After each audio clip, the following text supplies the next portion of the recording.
Hello, welcome back to exam select. This is Kuldeep. Last lecture में हमने क्या पढ़ा था? हमने लास्ट लेक्चर में मध्य प्रदेश का फॉर्मेशन पढ़ा था, एस्टैब्लिशमेंट डे कब होता है मध्य प्रदेश का, ये पढ़ा था।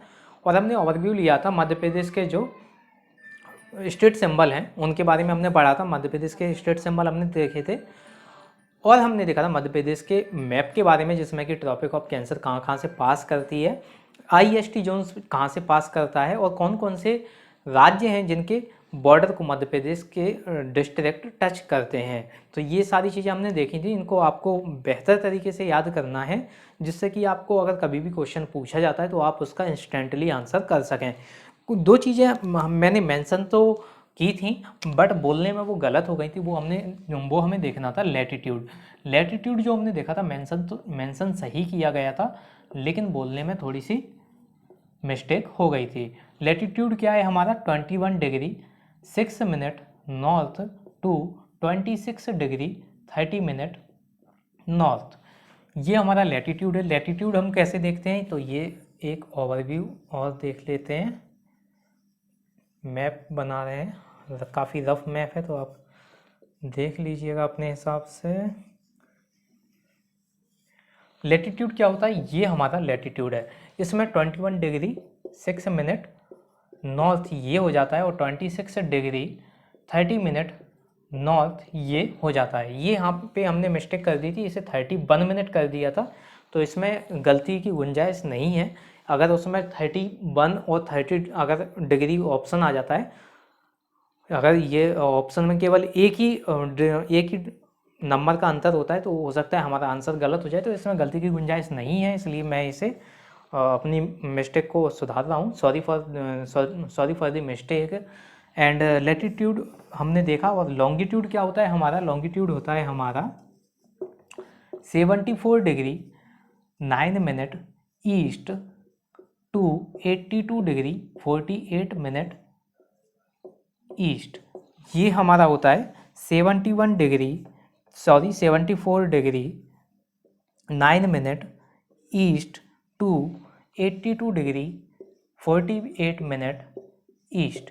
तो ये होता है हमारा longitude and this one is the latitude. ये हम लॉन्गिट्यूड लैटिट्यूड को ग्लोबली देखते हैं, जिससे कि हम किसी भी एक एरिया को डिस्कवर कर पाएँ। तो इससे उसके लिए हम यूज करते हैं लॉन्गिट्यूड और लैटिट्यूड के जो एंगल होते हैं, जो डिग्री होती है, उनसे हम पता करते हैं एक एरिया जिसे हमें देखना है। तो उसको हम इसी तरीके से देख सकते हैं। इसका एक बेसिक एग्जांपल ऐसे ले सकते हैं। आप अगर आप गूगल मैप चलाते हैं तो आप उसमें डिग्री देखेंगे।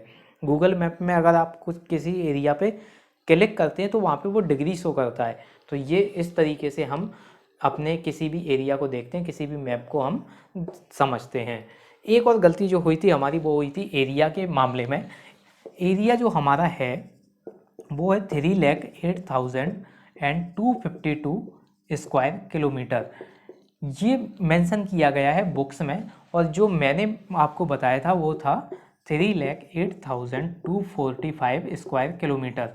इसमें गलती ये है कि ये जो एरिया है ये वेब पर शो कर रहा है। जो हम अगर आप गूगल करके देखेंगे एरिया ऑफ मध्य प्रदेश तो आपको ये शो करेगा, लेकिन अगर आप बुक्स में पढ़ते हैं तो आपको यह वाला मिलेगा। तो अगर आपको ऑप्शंस के हिसाब से अब आपको आंसर करने होंगे। अगर आपको ये ऑप्शंस में मिल जाता है, ये भी मिलता है और ये भी मिलता है, तो आप आंसर कीजिएगा इसे। लेकिन अगर आपको ये नहीं मिलता है और ये आपको ऑप्शंस में मिलता है तो आप इसे भी आंसर कर सकते हैं। तो ये दो हमारी गलती हो गई थी, दो मिस्टेक हो गई थी, उसके लिए सॉरी। और हम आगे देखते हैं। आज हम देखते हैं असेंबली सीट्स जो हमारी हैं वो कितनी हैं। असेंबली सीट्स देखेंगे हम, लोकसभा राज्यसभा सीट्स देखेंगे, और हम देखेंगे जो हमारा हाउस है वो कौन सा है, कितने हमारे जो हमारा हाउस है वो किस टाइप का हाउस है हम, और बाकी हम देखेंगे जो करंट में हमारे मिनिस्टर हैं वो कौन कौन है। तो ये हमारा ओवरव्यू अभी भी चलेगा, और इसका एक लेक्चर और हो सकता है ओवरव्यू का, यानी कि मध्य प्रदेश सामान्य परिचय का एक लेक्चर और हो सकता है। तो हम दो तीन लेक्चर में हम मध्य प्रदेश के सामान्य परिचय को कवर कर लेंगे। उसके बाद हम मध्य प्रदेश को डिटेल में कंटिन्यू करेंगे। तो अभी देखते हैं मध्य प्रदेश की सीट्स को।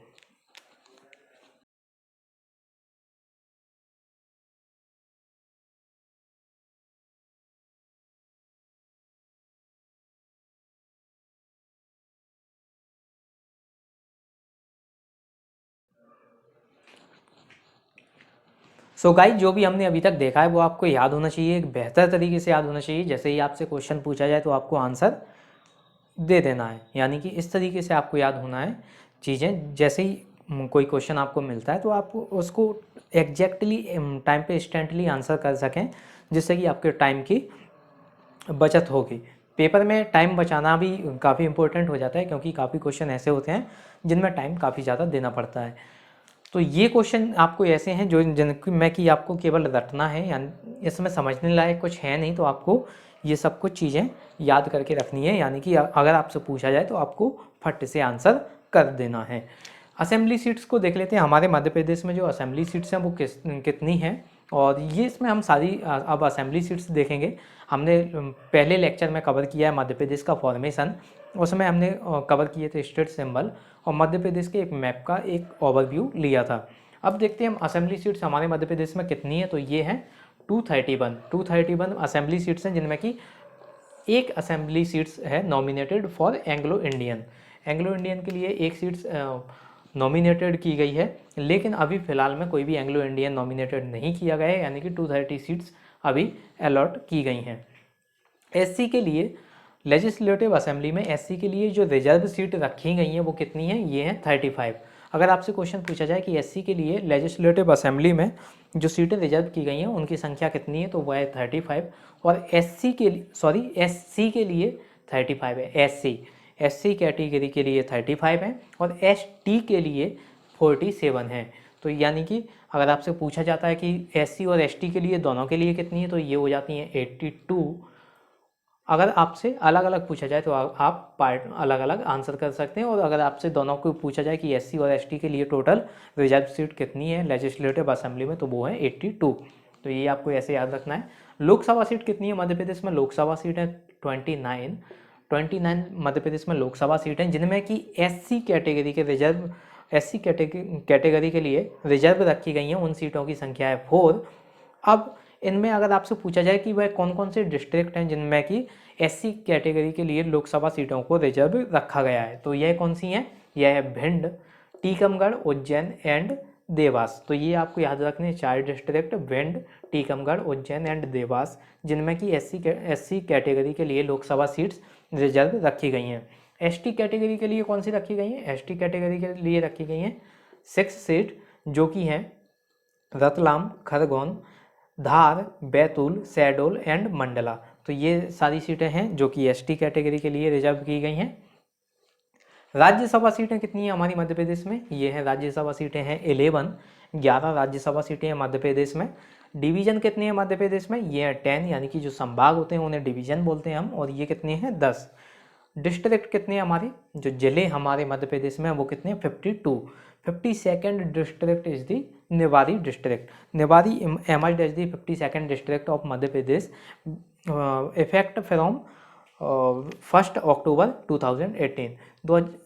1 अक्टूबर 2018 को इसे बनाया गया है, यानी कि इसको फॉर्म में लाया गया है। तो इस दिन इसका फॉर्मेशन हुआ था और 52nd डिस्ट्रिक्ट के रूप में निवारी आता है। तहसील कितनी है हमारी, तहसील है 375, 375 हमारी तहसीलें हैं। ब्लॉक्स कितने हैं हमारे, ये हैं 313। अब जो ब्लॉक्स हैं उनमें हमने डिवाइड किया हुआ है ट्राइबल ब्लॉक्स में। ये क्वेश्चन बन जाता है आपका, जो आप सोशल में पढ़ेंगे उसमें आपको ऐसे क्वेश्चन मिल जाएंगे जिससे जो कि आपको काफ़ी हेल्पफुल होंगे आंसर करने में।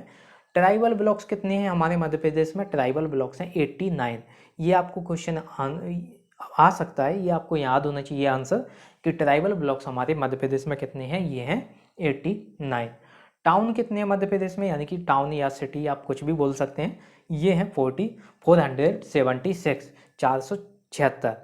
कैंटोनमेंट जोन बोर्ड कितने हैं, कैंटोनमेंट बोर्ड कितने हैं, यानी कि कैंट कितने हैं, तो ये हैं 5। ये आपको याद रखना है, ये सारा डेटा आपको याद होना चाहिए कि अगर आपसे पूछा जाए तो आप उसको इंस्टेंट आंसर कर सकें, यानी कि आपको रटना है ये सारी चीज़ें, ये समझने लायक कुछ है नहीं, तो ये सारा डेटा आपको याद होना चाहिए।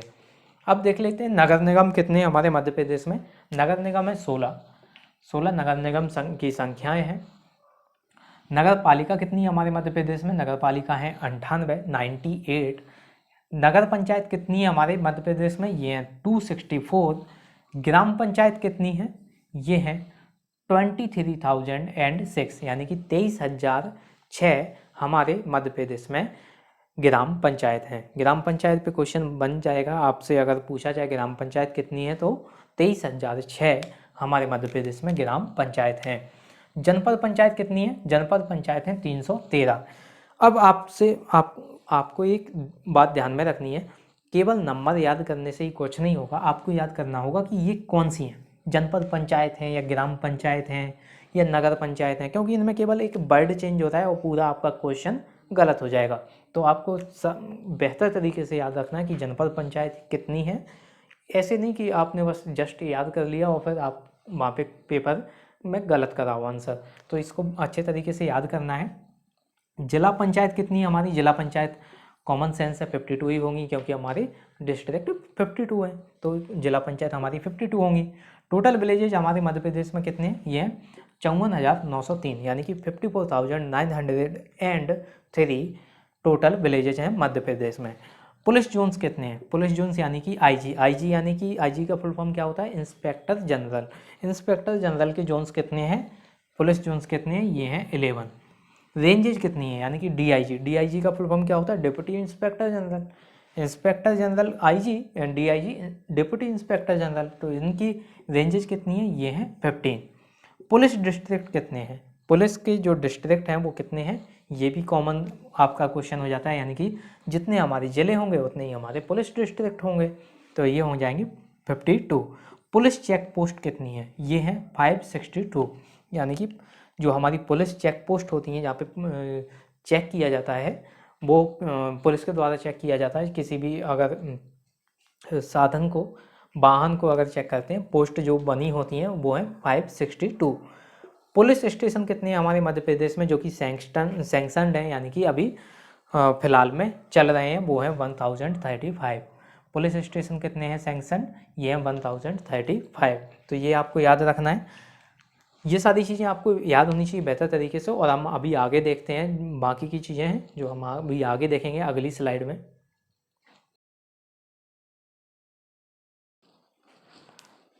तो अभी हम देख लेते हैं हाई कोर्ट्स के बारे में। जो हमारा हाई कोर्ट है वह कहाँ पे? ये जबलपुर में। जबलपुर में हाई कोर्ट है हमारा, तो वहाँ पे हम क्या करेंगे, जहाँ पे अगर हम पेटिशन फाइल करते हैं डिस्ट्रिक्ट कोर्ट में, अगर वहाँ पे फाइल नहीं, वहाँ पे हमारे हिसाब से अगर जस्टिस नहीं मिलता है तो हम पेटिशन फिर फाइल कर सकते हैं हाई कोर्ट में। तो यहाँ ये हमारा हाई कोर्ट कहाँ पे? ये जबलपुर में हमारा हाई कोर्ट है, जबलपुर में। और इसकी 2 ब्रांच और हैं, यानी कि जो 2 ब्रांच और बनाई गई हैं हाई कोर्ट की, जिससे कि आसानी से आप पेटिशन फाइल कर सकें, जिससे कि आपको आसानी हो अपना काम करवाने में, क्योंकि मध्य प्रदेश एक काफ़ी बड़ा एरिया कवर करता है, जिससे कि काफ़ी इम्पोर्टेंट हो जाता है आपको ब्रांच ओपन करना, जिससे कि लोगों को हेल्प मिल पाए अपने काम जल्दी करवाने में। तो इसकी पहली ब्रांच है ग्वालियर में और सेकंड ब्रांच है इंदौर में। जो ये दोनों बेंच हैं हाई कोर्ट की, ये बेंच हैं दोनों, इनमें अगर आप अप्लाई करते हैं, कुछ भी पेटिशन अगर फाइल करते हैं, तो वो आपकी हाई कोर्ट ही मानी जाएगी, हाई कोर्ट के जैसा ही आपका काम होगा। तो दोनों हाई कोर्ट हो जाता है हमारा जबलपुर में, और 2 बेंच हैं जो कि एक है ग्वालियर में और दूसरी है इंदौर में। करंट सीएम कौन है हमारे? चीफ मिनिस्टर कौन है हमारे? ये शिवराज सिंह चौहान, जिन्होंने ऑलमोस्ट जुलाई 2020 में शपथ ली है as a chief minister of Madhya Pradesh. और ये कौन से चीफ मिनिस्टर हैं? ये 16वें चीफ मिनिस्टर हैं ये मध्य प्रदेश के। गवर्नर कौन है हमारे? गवर्नर है आनंदीबेन पटेल। आनंदीबेन पटेल एडिशनल चार्ज में है। एडिशनल चार्ज क्या है मतलब? इसका मतलब है यानी कि ये किसी और दूसरे स्टेट की भी गवर्नर हैं। तो ये कौन से स्टेट की गवर्नर हैं ये आप मुझे कमेंट बॉक्स में बताएंगे, क्योंकि इन्हें एडिशनल चार्ज दिया गया है। हालांकि इंस्टेंटली शिवराज सिंह चौहान सरकार बनी है, जिससे कि गवर्नर को अपॉइंट किया गया एडिशनल चार्ज पर। तो ये आनंदीबेन पटेल और किस स्टेट की गवर्नर हैं ये आप मुझे बताएंगे। CJ of high court, chief justice of high court कौन है? ये हैं justice Mohammad Rafiq. Justice Mohammad Rafiq chief justice of high court हैं, और ये इन्होंने शपथ ली है अभी 4-5 दिन पहले ही अब इन्होंने शपथ ली है। तो chief justice of high court हमारे हैं justice Mohammad Rafiq. Chief secretary कौन है? हमारे चीफ सेक्रेटरी हैं श्री सुधीर रंजन मोहंती। श्री सुधीर रंजन मोहंती हमारे चीफ सेक्रेटरी हैं, ये आपको याद रखना है। लेजिस्लेटिव असेंबली हमारी कौन सी है? लेजिस्लेटिव असेंबली है हमारी सिंगल हाउस। सिंगल हाउस यानी कि हमारे पास केवल विधानसभा है, विधान परिषद नहीं है, तो ये हो जाती है हमारी यूनिकैमरल। यूनिकैमरल यानी कि जहाँ ऐसा राज्य जहाँ पे केवल एक ही हाउस है, और हमारा ऐसा स्टेट है जहाँ पे एक ही हाउस है, केवल विधानसभा है, विधान परिषद नहीं है, तो हमारी लेजिस्लेटिव असेंबली हो जाती है सिंगल हाउस। स्पीकर कौन है? हमारे स्पीकर हैं रामेश्वर शर्मा। रामेश्वर शर्मा अभी प्रोटेम स्पीकर हैं, यानी कि जो स्पीकर हैं अभी उनको बनाया नहीं गया है, उन्हें अभी नॉमिनेट नहीं किया, सॉरी अपॉइंट नहीं किया गया है। नॉमिनेट नहीं होते हैं, अपॉइंट होते हैं। तो और किसके द्वारा होते हैं ये हम सब देखेंगे, पॉलिटी में कवर करेंगे। रामेश्वर शर्मा अभी प्रोटेम स्पीकर हैं अभी करंट में। लीडर ऑफ अपोजिशन कौन है? ये है कमलनाथ, और ये इनकी सरकार गिर गई थी जुलाई 2020 में, जब शिवराज सिंह चौहान सरकार अपने कार्यकाल को संभालने आई थी। लोकायुक्त कौन है हमारे? लोकायुक्त हैं जस्टिस नरेश कुमार गुप्ता। नरेश कुमार गुप्ता हमारे लोकायुक्त हैं, ये आपको याद रखना है। चीफ इंफॉर्मेशन कमिश्नर कौन है? ये है Arvind Kumar Shukla. Chief information commissioner याद रखिएगा, चीफ इंफॉर्मेशन कमिश्नर है हमारे Arvind Kumar Shukla. State human right commissioner, state human right commission के चेयरमैन कौन है? ये आप ये इसका फुल फॉर्म लिख सकते हैं, state human right commission. S for state, H human right commission. इसके चेयरमैन कौन है? ये है justice Narendra Kumar Jain. State minority commission के चेयरमैन कौन है? स्टेट माइनॉरिटी यानी कि जो माइनॉरिटी में है उनकी कमीशन बनाई गई है, जो हमारे बीच में जो माइनॉरिटी में रहते हैं तो उनके लिए ये कमीशन बनाई गई जिससे कि उनकी भी देखभाल की जा सके। तो उनके कमीशन, ये स्टेट माइनॉरिटी कमीशन के चेयरमैन कौन है? ये है नियाज मोहम्मद खान। एजी का पहले तो फुल फॉर्म आप समझिए, एडवोकेट जनरल। एडवोकेट जनरल कौन है हमारे? एडवोकेट जनरल कहाँ के होते हैं ये आप बताएंगे, और एक दूसरे और होते हैं वो भी आप बताएंगे। एक एडवोकेट जनरल होते हैं और दूसरे कौन होते हैं ये आपको पॉलिटी में सब डिटेल में कवर करेंगे हम, लेकिन आप अगर पता हो तो आप कमेंट बॉक्स में बता सकते हैं। ये होते हैं स्टेट के और दूसरे होते हैं नेशन के, वो कौन होते हैं ये आपको बताना है। एडवोकेट जनरल कौन है हमारे? ये पुरुषेंद्र कौरव। पुरुषेंद्र कौरव हैं हमारे। और ACC यानी कि स्टेट इलेक्शन कमिश्नर कौन है? स्टेट इलेक्शन कमिश्नर हैं हमारे श्री बसंत प्रताप सिंह। तो ये हमने देखे, अभी जो भी हमने चीज़ें देखी ये आपको रटी हुई होनी चाहिए, इन्हें आपको मैंडेटरी हो जाता है याद करना, और ये आपको इस तरीके से याद होनी चाहिए कि ये समझिए आपके फ्री के आंसर हैं, फ्री के नंबर हैं। अगर आप इन चीज़ों को गलत करते हैं पेपर में तो इससे बुरा क्या ही होगा, क्योंकि ये चीज़ें आपको याद करनी है बस, केवल जस्ट आपको नाम याद होने चाहिए कि ये कौन है, तो उससे आप ये आपके फ्री के मार्क्स हो जाते हैं। जस्ट आपको क्वेश्चन देखते ही आंसर कर देना है। अगले जो लेक्चर में हम देखेंगे वो होंगे हमारे मिनिस्टर, कैबिनेट मिनिस्टर।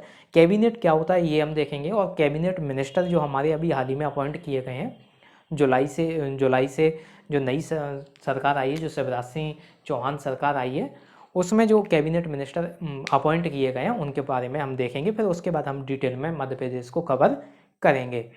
और अगर आपको ये वीडियोस पसंद आ रही हैं तो आप कंटिन्यू कर सकते हैं, वीडियोस जो भी आने वाले लेक्चर्स हैं उनको आप कंटिन्यू कर सकते हैं। हालांकि ये सारी चीज़ें अपडेटेड हैं, जो भी हमने मिनिस्टर या फिर जो भी कमिश्नर हम चेयरमैन वगैरह पढ़ेंगे ये सारे अपडेटेड हैं, तो ये आपको मैंडेटरी हो जाता है। जैसे कि अभी आप देख रहे हैं ये chief justice of high court ये अभी अपॉइंट किए गए हैं जस्ट 4 to 5 days ago.